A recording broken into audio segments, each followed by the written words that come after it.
What a dumb place to store a flashlight. A dark cellar.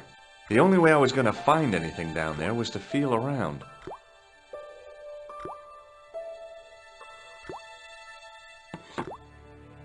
I pushed the lever and heard the grating of metal, but nothing appeared to happen.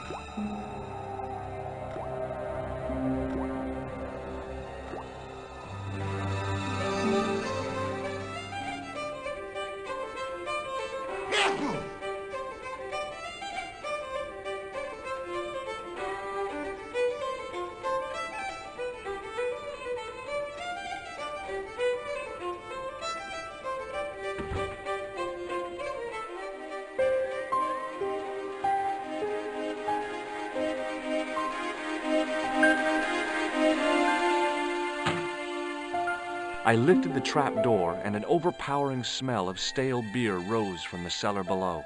I looked down on a stone-tiled floor, way too far to jump.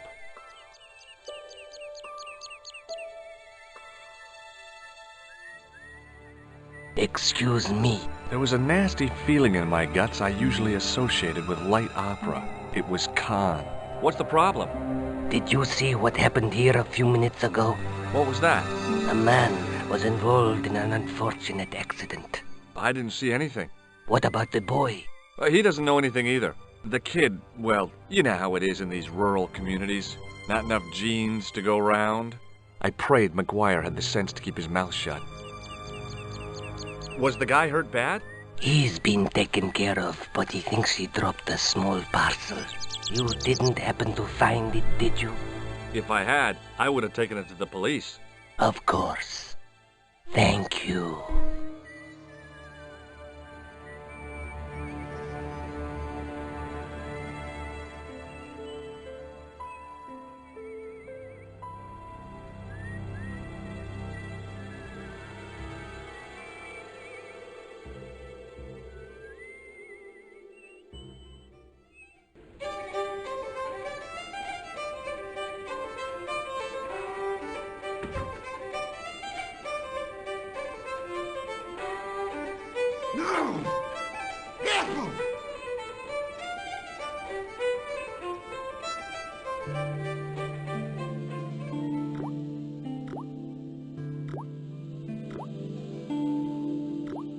Then I noticed a flash of light, something sparkling beneath the open trapdoor.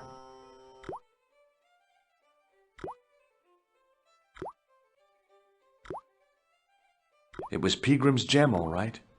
A large, uncut blue stone. As I held it aloft, I realized the fascination it could command. I guess I was already under its spell. Did you find it? What? Whatever you was looking for. Yeah. Listen, McGuire, I want you to keep this to yourself. No problemo. Just chuck us up a crate of lager. No way, you're not old enough. We can sell it and make some cash. Forget it, kid. I couldn't betray Mr. Leary's trust. I could, for sure. That old misery guts deserves it.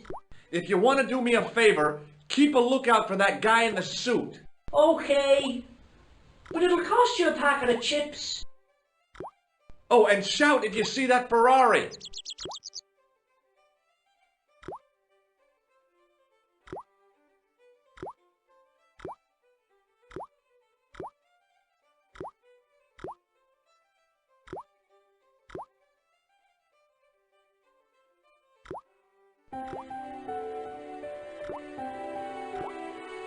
It was a calendar with a faded photograph of a prize-winning carp.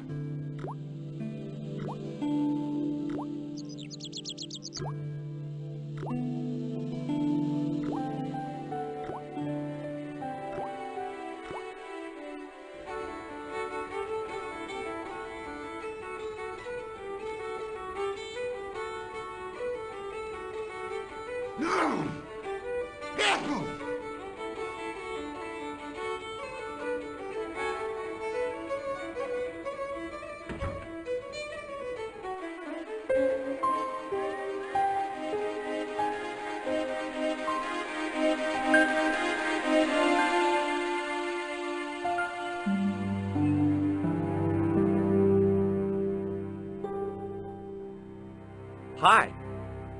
Do you speak English? Well, no, what if I was to say no? An implication of cognizance shrouded in denial. A pretty poser of a paradox indeed. I gave him the look I'd perfected when I was 12 and was going to be the greatest hypnotist of all time. It was a killer. Are you attempting to hypnotize me, or is it the constipation you're suffering? I was a little out of practice. Did you happen to see a red sports car down on the road? I caught a glimpse of a flash of red on the hill and heard the racket. Sure, it was an awful noise. A sports car, you say? A Ferrari, to be exact. A racing car? And what was it doing here? The poor fella must have been lost. Have you seen Professor Pegram? No, he's packed up and gone. Do you happen to know where? Back in England, I suppose. Do you think Pegram's disappearance is due to the curse? Look at the facts. He dug up the gem. He disappeared. Bingo! It doesn't take a degree in mathematics to work that one out, does it? You don't have to be a smarty Pythagoras with a calculator. I guess not. Pegram has run off with the gem. The driver of the Ferrari was involved in an accident. Is that so? Yeah, he knocked somebody down outside the bar. What an idiot! How could a thing like that happen? He was traveling too fast. So fast, he ran right under the car? I mean, the car was traveling too fast. But you'd have thought the idiot could have heard it coming. Maybe you know the guy who was hit by the Ferrari. His name is Sean Fitzgerald. Oh, I know him all right. That's me nephew, the idiot responsible for the stacking of my hay cart. Was he killed by the car? Oh no, but he has been abducted. Well, that's a relief now.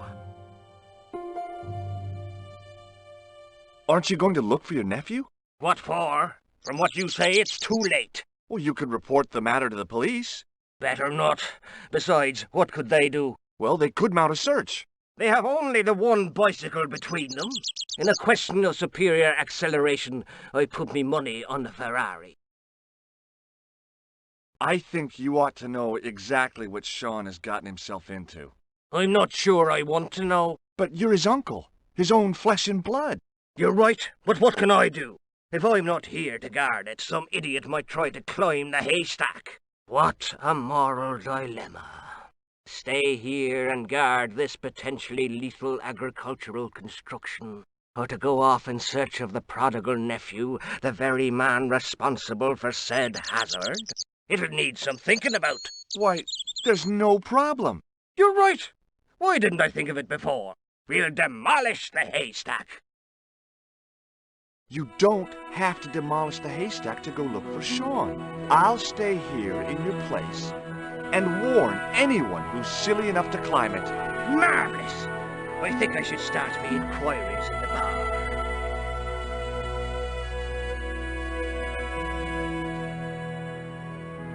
He strode off in the direction of McDevitt's bar, leaving me to contemplate the stack of hay.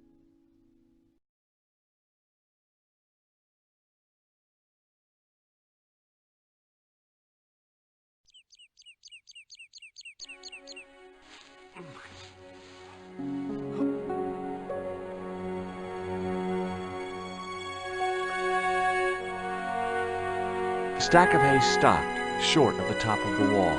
Even if I stretched as far as I could, the wall was out of reach. What I needed was a slice or two of Alice's Wonderland.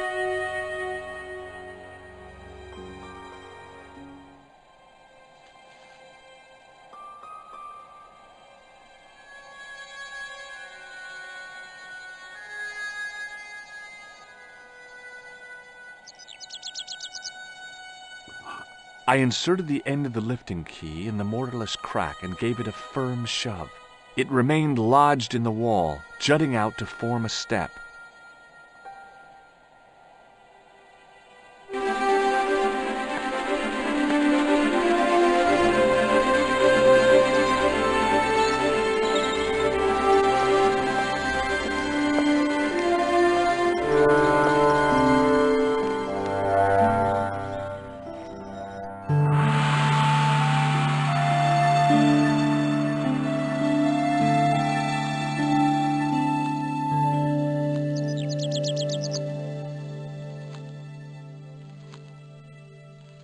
Hey, Billy.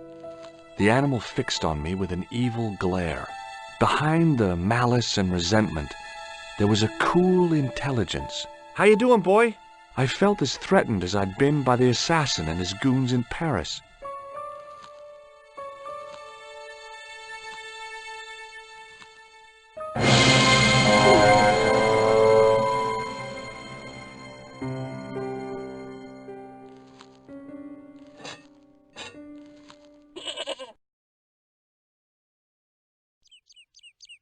The rope by which the goat was tethered had become tangled on the old plowshare.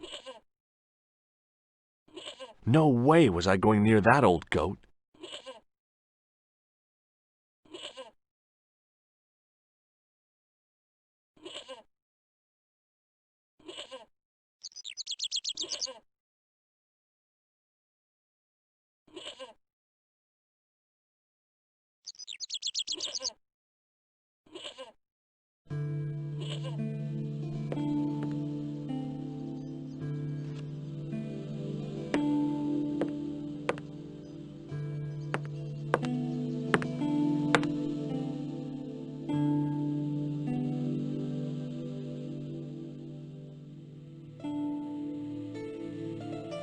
I placed my fingers and thumb into the holes in the wall.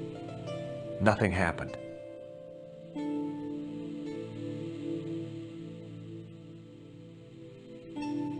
I tried in vain to move the panel.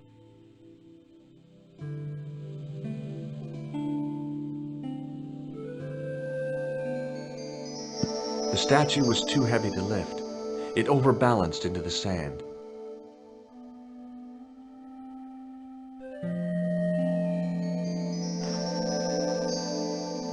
As I swung the stone upright, I noticed it had left a pattern of holes in the sand.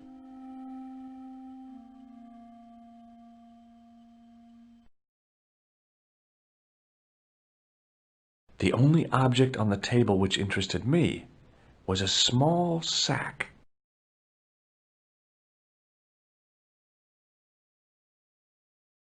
As I dipped my fingers into the soft white powder, I realized what it was. Plaster of Paris. I'd used it in kindergarten to make casts of animal paw prints.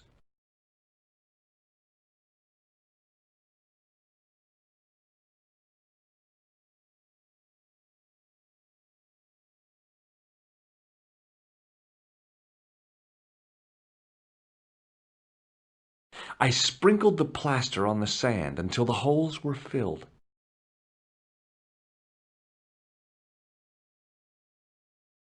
I smoothed the plaster level with the sand. It was my first experience of home improvement.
The slow drip of water. The faucet creaked, coughed, and spewed out a stream of rusty-colored water.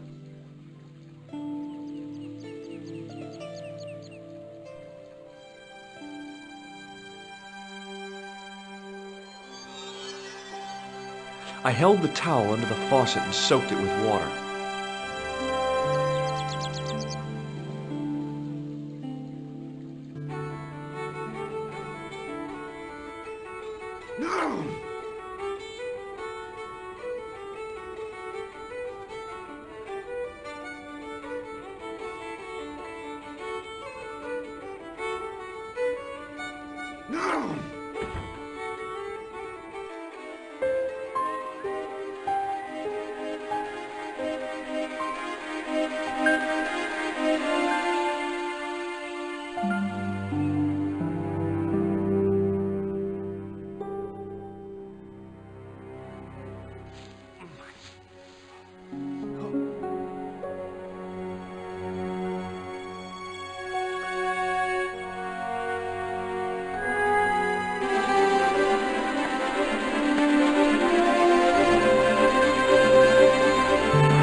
The trickle of water was quickly absorbed by the plaster.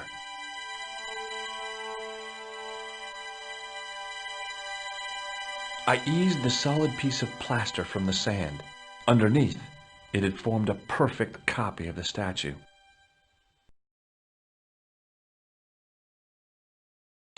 The hardened plaster cast fitted snugly into the 5 matching sockets.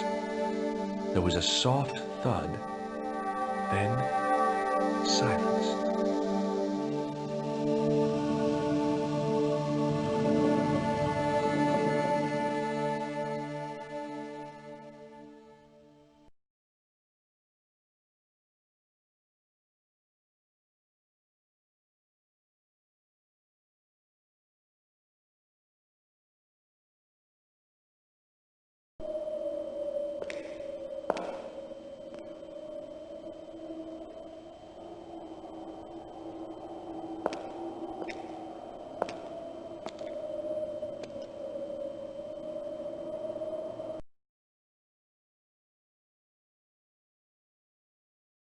So, where did you stay last night? At McDevitt's.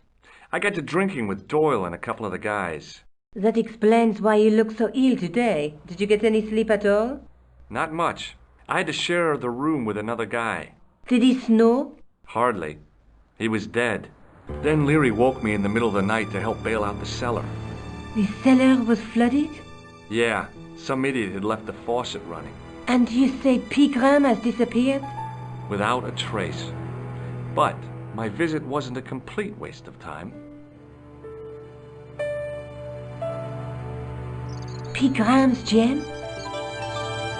The Templars gem. Whoever Jacques Marquet is, he's in for a disappointment. Jacques Marquet? He's the guy who should have collected the gem from Fitzgerald. I've been reading about Pegram in this magazine.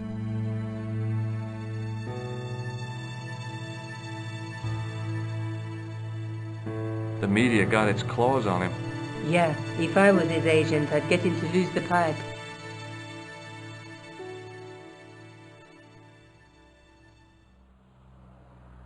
That dig must have been pretty important to him. He resigned his chair at Durham University to go to Ireland. And now he's disappeared.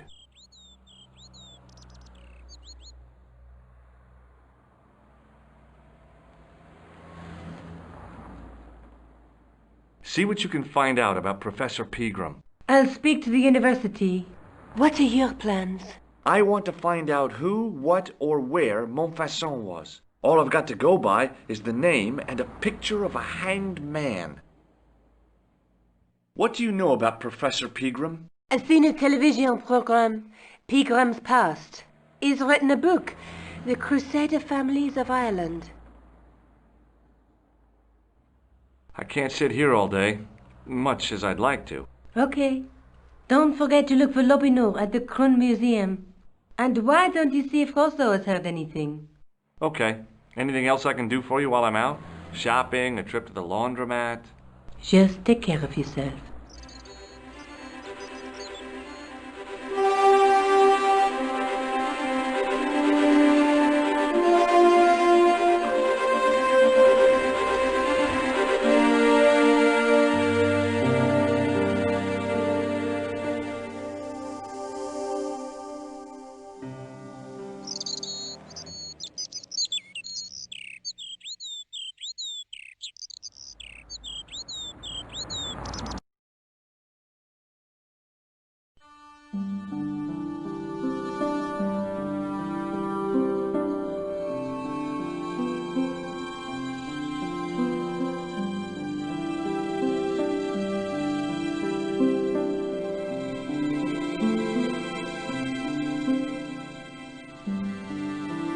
I beg your pardon. Are you André Lobineau? That's me. You want my autograph? No. I was told you may be able to help me. Help? My name is George Stobart. I'd like your professional opinion. Well, okay, shoot. Does the name Montfaucon mean anything to you? Sure. It was the most grisly spectacle in Paris until the Revolution. A public toilet? Montfaucon was the place of execution for many thousands. A dark temple of death, with row upon row of arches, each one framing a grim exhibit. Scores of rotting corpses swung on creaking rope, while the crows devoured their flesh. That explains the image of the hanged man. I found a reference to Montfaucon in Ireland, in a village called Lochmarn. Lochman! That's where Pegram was digging. That's right. He'd left the excavation before I arrived. Do you know Pegram well? Not really. I met him at a conference. I would have liked to talk to him in depth, but I didn't have time. When was this? Oh, back in the summer, July, I think. The second week of July? Maybe. Yes, it was, just before Bastille Day. So Pegram was in Paris at the same time as the other victims. Pardon? Victims of what? Nothing. Just thinking aloud. Where was the site of Montfaucon? To the northeast, near the Canal Saint-Martin, but there's nothing there now. The old gibbet was torn down during the Revolution. I'd like your opinion on a medieval manuscript. Vraiment? Do you have it with you? No, it's too fragile. And besides, there are certain people who'd stop at nothing to get their hands on it. Intriguing. Do you have a copy of the text? There isn't much, only a few Latin phrases. I was kind of hoping you'd help decipher the pictures. Without seeing the manuscript, that's a tall order. Just tell me one thing. What does the image of two men riding on the same horse suggest to you? The Knights Templar. Does the Templar seal appear on this manuscript? I'd love to see that for myself. The manuscript is being looked after by a friend. In Paris? Yeah, not far from here, in fact. Well, just give me the address and I'll come round and take a look. I'm not so sure about that. Maybe I should check with her first. A female friend? Yeah, she's a woman. Maybe it was my imagination, but I noticed a predatory look in his eye. Suddenly, this friendly historian had turned into the big bad wolf. This friend who has the manuscript? Oui, the anonymous girlfriend. She lives at 361 Rue Jarry. Ah, I know it well. I'll drop by. Just as soon as I can. Can you tell me anything about the Knights Templar? I sure can, Georgie. Soldiers, diplomats, mercenaries, monks, bankers, you name it, the Templars fit the bill. The greatest fighting force in Christendom, the militia of Christ. Jeez.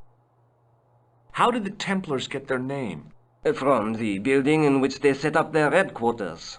The King of Jerusalem gave them part of a mosque on the Temple Mount. It was said to have been the site of the original Temple of Solomon. The order became known first as the Knights of the Temple, and later as the Knights Templar. You're a mine of information, Andre. Glad to be of help, Georgie. How come the Templars became so wealthy? There was a constant stream of new recruits to their ranks, many from noble families. They were required to swear a sacred oath of poverty, chastity, and obedience. So, their money, goods, and lands were donated to the order. The Templars soon held land in France, Scotland, England, Spain, most of Europe, in fact. The poor Knights of Christ became the wealthiest power in Christendom. Is it true the treasure of the Knights Templar was never found? Who knows? So little knowledge of what really happened remains. Or, if it does, the truth has never been made public. What do you mean by that? The Templars have attained mythological status, like the King Arthur of the Britons. There are people even now who say the Templars still exist. Do you think that's likely? No, not for a minute. Thanks for your help, Andre. You're welcome.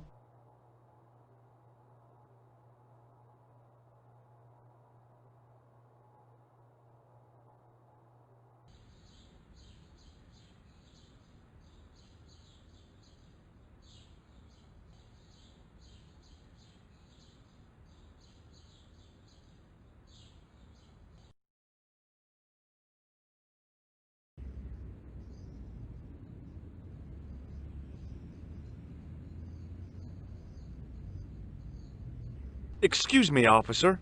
And how may I help you? What do you know about the Knights Templar? Les Templiers. Only that they were excommunicated in 1312 and hanged in their dozens within this very square. Boy, what they teach in the police academy these days. No, monsieur. I read it on that board over there. Shouldn't you be off directing traffic or something? You have seen the Parisian traffic, no? Yeah, so? I could direct the traffic. The most dangerous, the east side of Rome. Or I can sit here and enjoy the sun, the architecture, and the Sauvignon. Which would you choose? Yeah, but I'm not a policeman. What happened to duty? An excellent question, monsieur. I'll see you around. Oui, monsieur. I'll be there.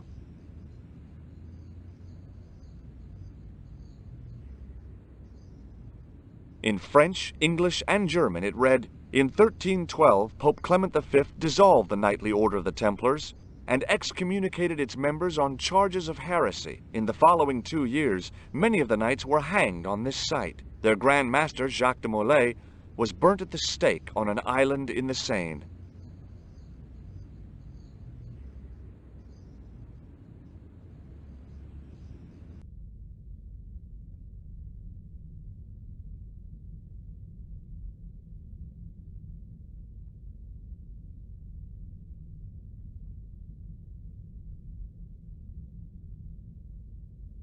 Waiting in prayer for the Judgment Day.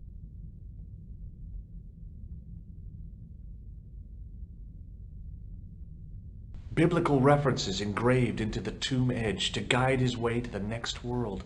I guess. Just think, there's a dead guy under there. I was surprised Philippe le Bel had left this place alone.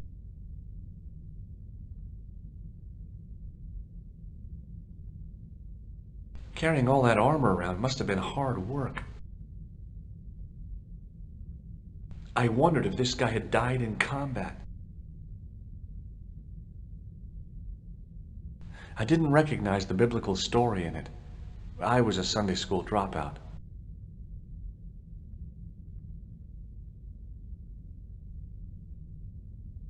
The statue had any secrets. It was concealing them pretty well.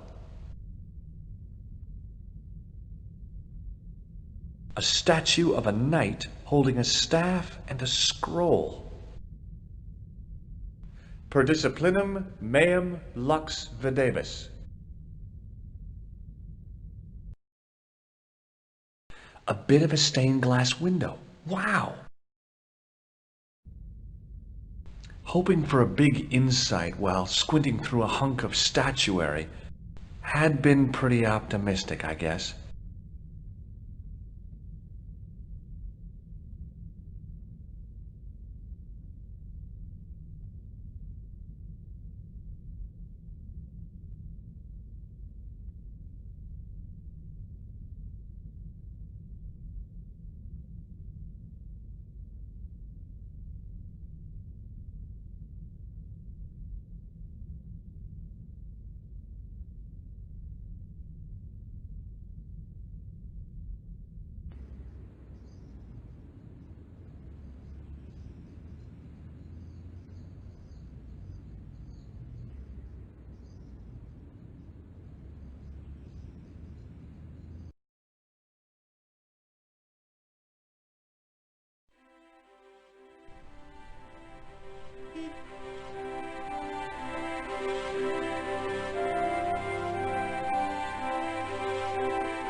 Excuse me.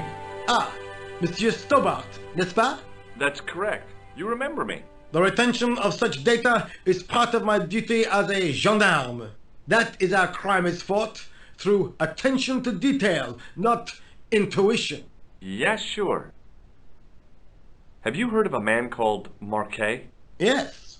He used to be known as the Mole of Montmartre. I heard he's been hospitalized, probably by one of his rivals. Which hospital was Marquet taken to? The Hagenmeyer Clinic, in the Avenue des Hérissons. Why was Marquet known as the Mole of Montmartre? Because he lived in Montmartre, I suppose. Yeah, but why the mole? I don't know. Maybe he ruined people's lawns. I'd like to report an assault. Yes, monsieur? Where is the victim? I'm the victim. I've been harassed by a pair of thugs. I see. And where did this alleged assault take place? Outside the Hotel Ubu. They stopped me as I was leaving and went through my pockets. Could you describe the suspects, monsieur?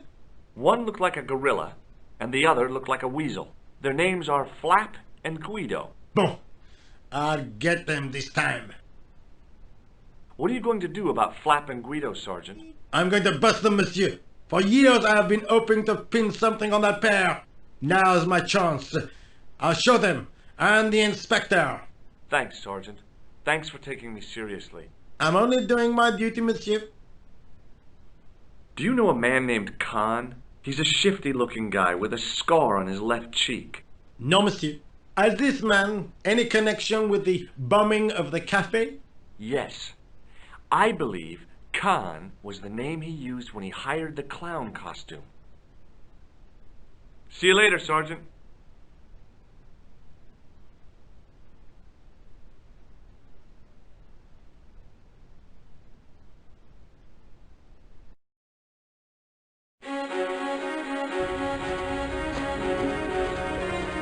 The old building managed to retain some of its original grandeur, but the modern additions look like a baseball cap and a statue of a medieval saint.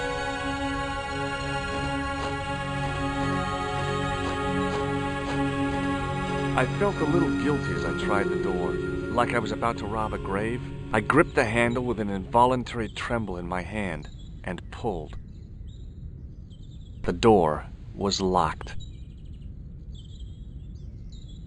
The door was locked.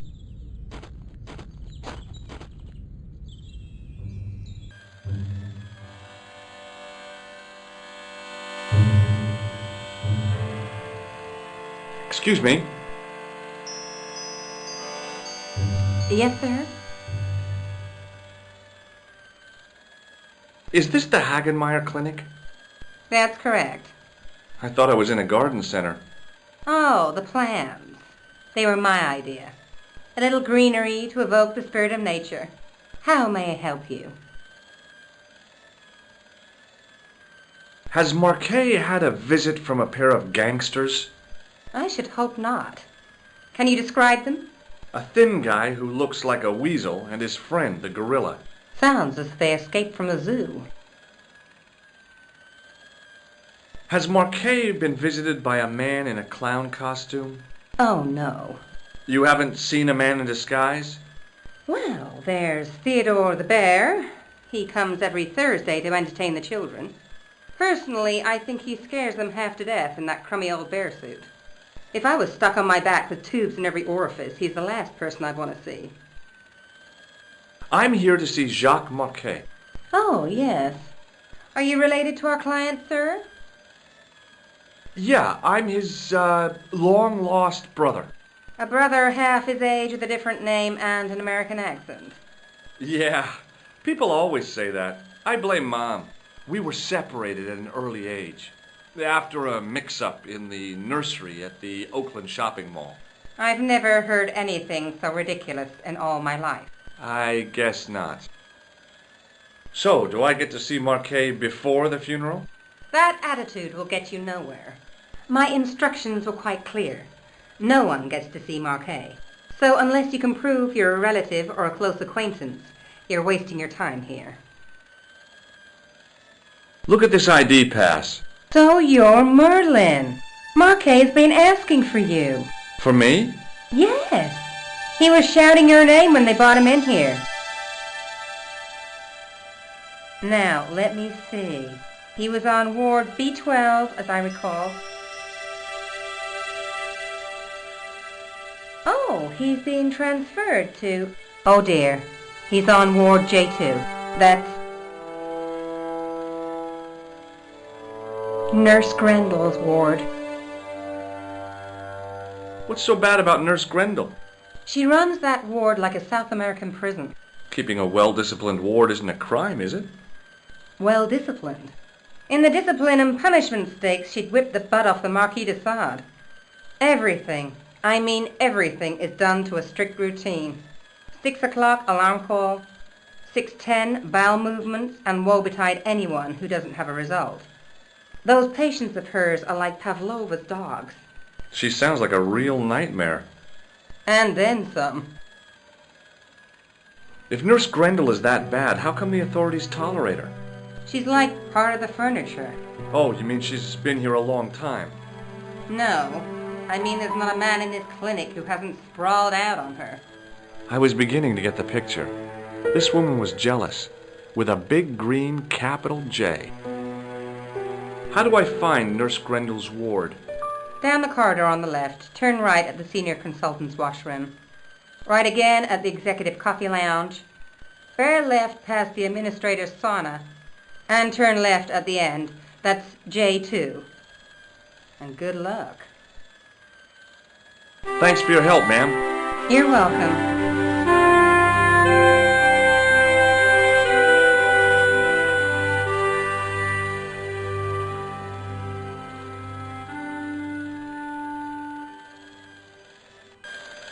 As I turned the corner, I saw the source of the hellish noise which echoed through the corridors.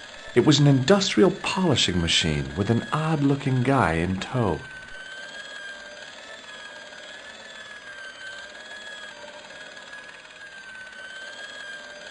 Hello. What's that? I said hello. Oh, hiya. I'd like to talk to you for a minute. That's what I thought you said. Don't look so down in the mouth. No matter how bad things seem, I never let life get on top of me. Oh, yeah? What's your secret? Why, it's easy. All you have to do is smile and whistle this little tune. You know what? If you start whistling, I'll bust you in the teeth. It's a deal. Do you know where I'd find a patient called Marquet? No, I'm not allowed on the wards with Mr. Shiny. Would Mr. Shiny be your polishing machine by any chance? Please, don't call him that. He's more of a friend than a machine. I've had Mr. Shiny for 3 years and he's never let me down once. How come you got so attached to a polishing machine? I asked you not to call him that. He's got a name, you know. Yeah, Mr. Shiny. It's just that... You think it's odd, don't you? No, I don't mind. The rest of the staff think I'm twisted. I heard them snorking behind my back when I gave Mr. Shiny his weekly pull through. Whatever you've got with this metal mop foot is probably a fine and noble thing. It is? Say, it's not every day I meet someone as crazy as me. See you later. Yeah, take care now.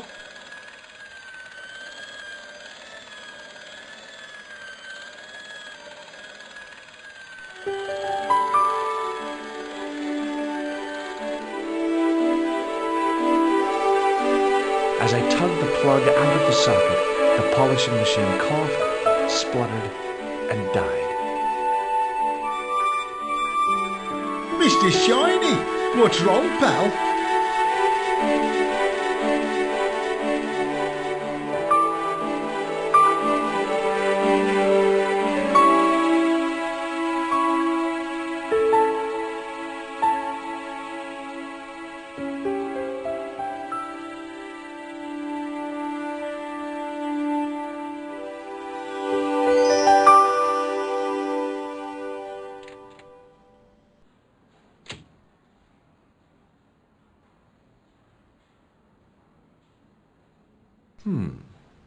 Dr. Stobart at your service.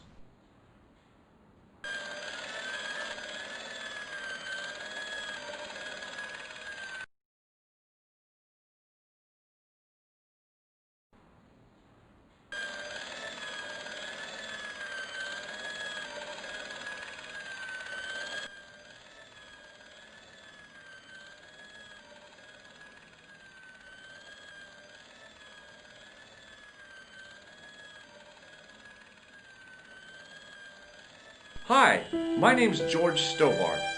Aha! Just the man. You must be the new boy. Yeah, I must be. Well, stop wandering about and make yourself useful. Bunny, come here, boy.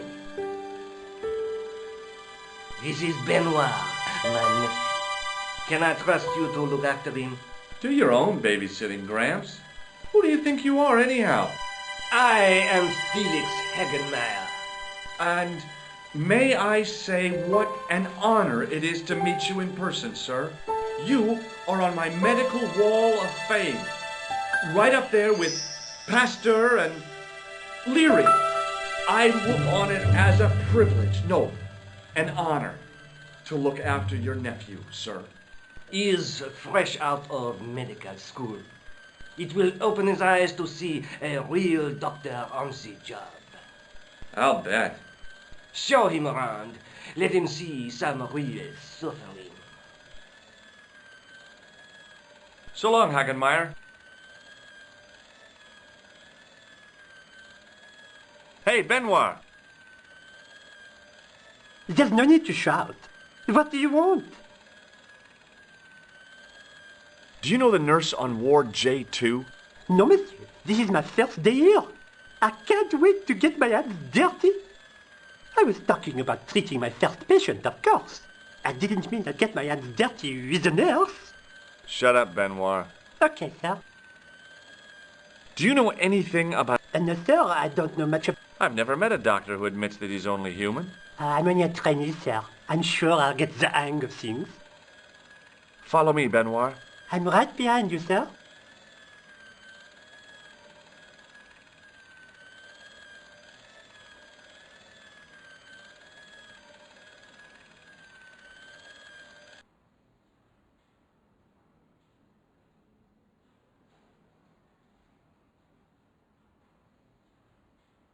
Good afternoon, doctor.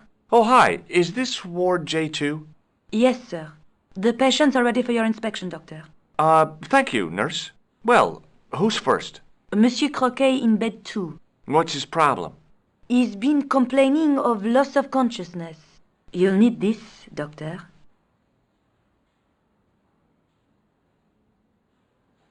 She gave me a long, narrow metal box and a stunning smile. Thanks.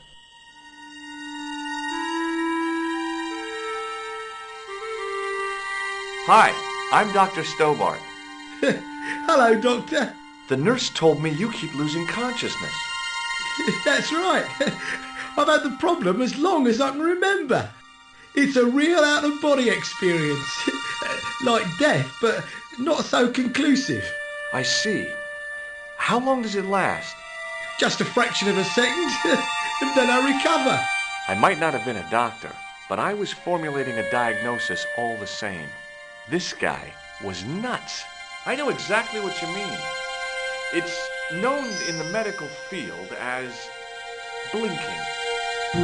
Is it serious? Of course it isn't serious. It's perfectly natural. But just think, 2 seconds every minute. Why, that's almost half an hour every day. 2 weeks out of every year spent in total darkness. I don't have time to listen to this baloney. Well, goodbye and good luck. Thanks, Doc.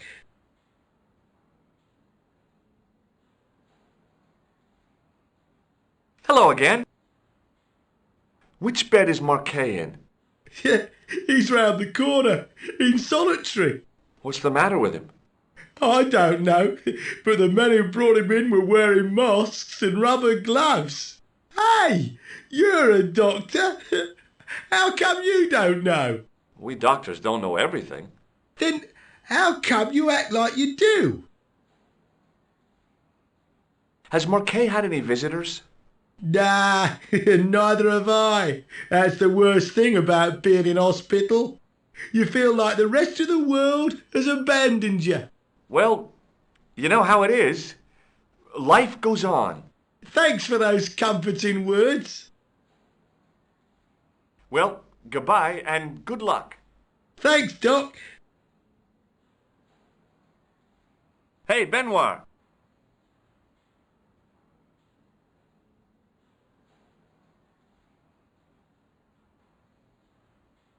Yes, sir? Here, take this pressure gauge. Thank you, sir. What do you want me to do with it? Well, keep it safe until I think of something. Hey, Benoit! Yes, sir? Forget it. Hello? Anybody home? Who are you? My name is Dr. Stobart, and I'm here to steer you down the rocky road to recovery. Dr. Monroe said there was no cure for what I've got. Your problem is you stayed in bed too long. Are you sure you're a qualified doctor? You better believe it.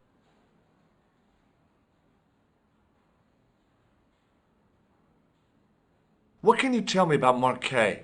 He's the man in the private room, isn't he? That room was mine before I was tossed out like a common squatter. Do you know what's wrong with Marquet? They won't even say what's wrong with me. Tell me, Doctor, what's your opinion? It's too early to say. But I've been here for 3 months. What's your impression of Nurse Grendel? She's a very efficient young woman. Efficient? You make her sound like a vacuum cleaner. I've no complaints.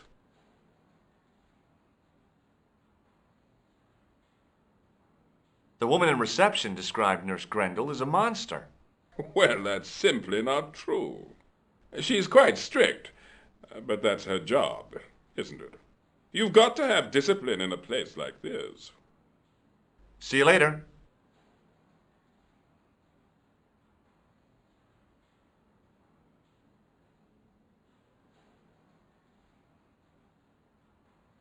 Doctor, What is it? you haven't taken my blood pressure.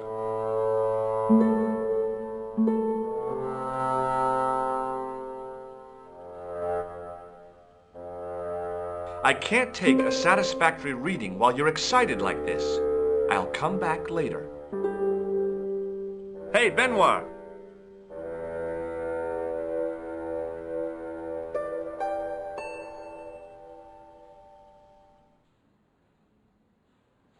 Yes, sir? Are you ready with that pressure gauge? Primed and ready to pump, sir. What do you want me to do with it? Use it on Rene Croquet. Okay.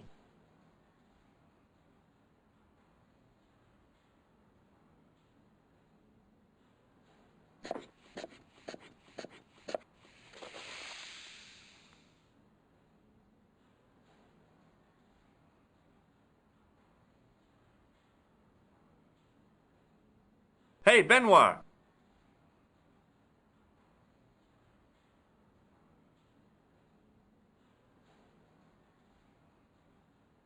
Yes, sir?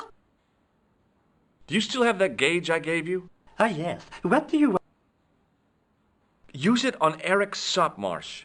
Okay.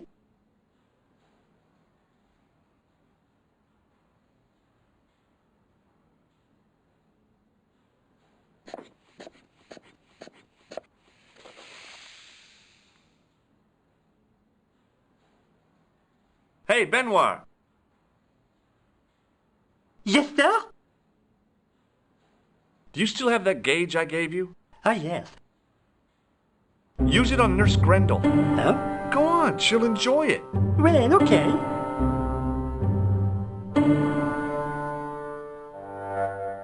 Dr. Stobart? Yeah? I would appreciate it if you saved your jokes for the intern's restroom. This is a hospital ward, not a cabaret. Oh, lighten up. I heard that. Any more nonsense and I shall report you to Dr. Hagenmeyer.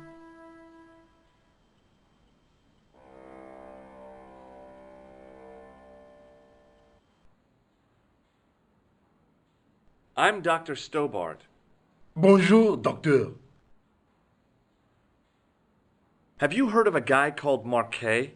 He's in quarantine, doc, right behind this here door. Marquet is just the man I wanted to see.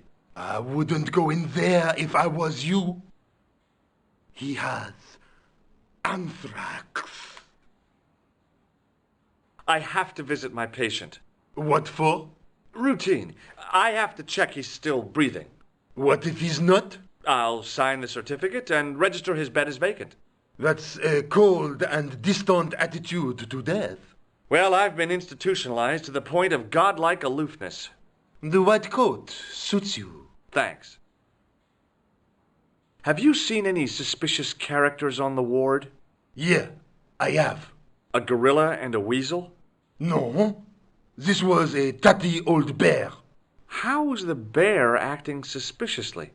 Well, he was wearing a homburg. Is that against the law? No, but it's pretty weird for a bear. Don't you think it's possible that the bear was a man in disguise? Well, obviously, I'm not completely stupid. But who would go to the bother of disguising himself as a bear? It's not as if he'd blend in with the surroundings. I checked with base to see if any bears had been reported missing from the zoo or a traveling circus. They told me to sit tight until reinforcements arrive. I guess they're right.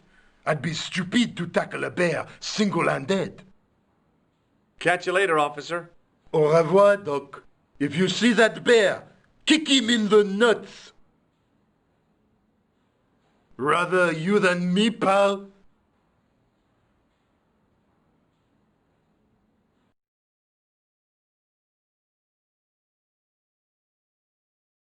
Marquet? Yes, I am Marquet. I've been expecting you. You have? Well, what are you waiting for? Get it over with. I just want to know what I should do with the gem. The Lahmar gem. Yeah, right here in my pocket. I thought you were one of the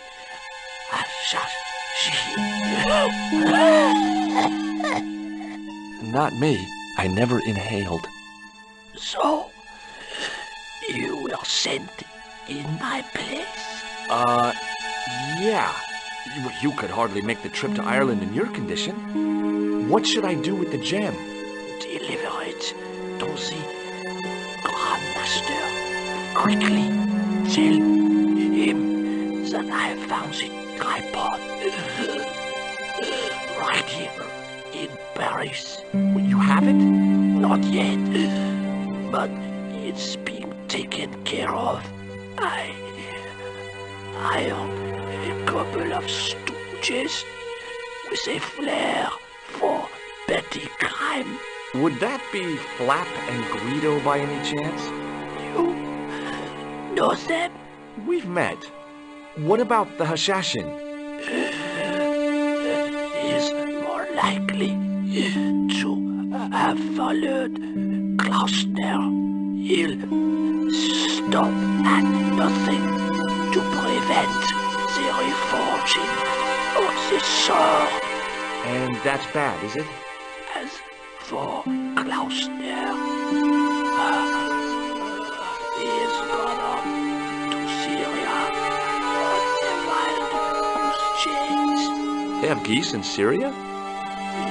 He has a theory about the location of the... That's enough excitement for one day, Monsieur Marquet. What are you doing here? Talking to this patient, of course. Monsieur Marquet is my patient. Herr Hagenmeyer was to hear that. Okay, I'm going. I'd learned all I could from Marquet anyhow.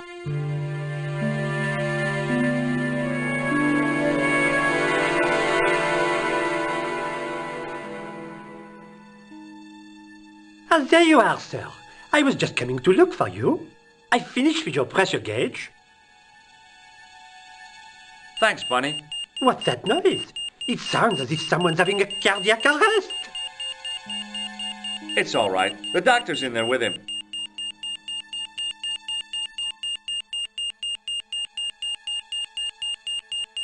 Are you sure he was a doctor? Oui, monsieur. He showed me his ID. It was Dr. Braille. There's no Dr. Braille working here. He's an imposter! The door's locked. Help me, officer.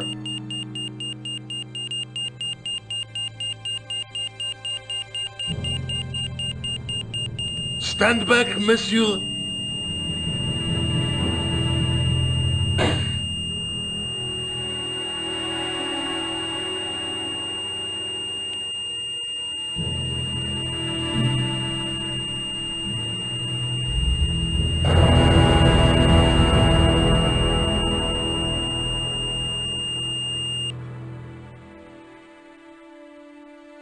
I found Jacques Marquet. Did he talk? Yeah, he talked. For the very last time. He's dead. Yeah, killed in cold blood by a bogus doctor. That's despicable. What kind of guy would pass himself off as a doctor and take advantage of a dying man? Was it Khan? No, I don't know who he was, but it certainly wasn't Khan. He got away, out the window. Have you ever heard of the Hashi-Ashin? No.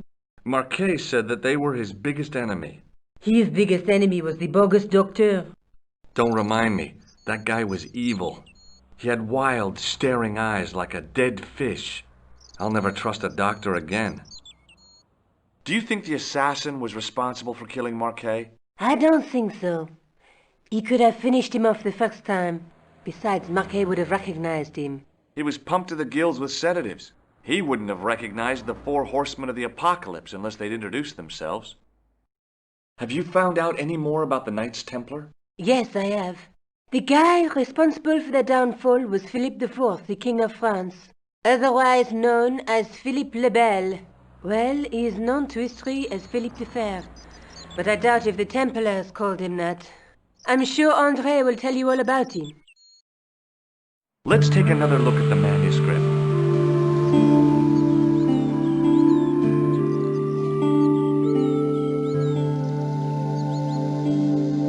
I guess I'd better go back and talk to that weirdo. Which one, Rousseau or Sergeant Nous? Oh, were you referring to André? I'll let you work it out.